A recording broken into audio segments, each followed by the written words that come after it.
Happy day HLM Tribe! This is Janelle Paconla, ang bisang single dad deres Makati. During last commitment challenge is wala ko nakapasa. Mas prioritize na ko ang work ug akong rest. So why wag na ko akong activity. Labi na sa akong physical health. So mao din to guys, wala na ko nabantayan.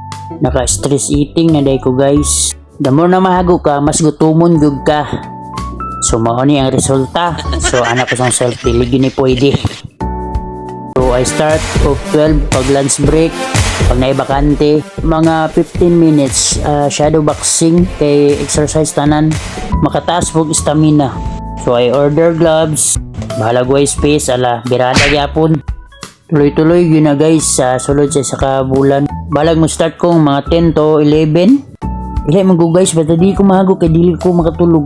That's why I polish myself nga maghago kay anad good sa Mindanao ihago na ko daan. For now, mao lang sa akong technique guys sa akong pag-exercise para maka-lose weight ug maka-healthy body. So this is the result. See you next update.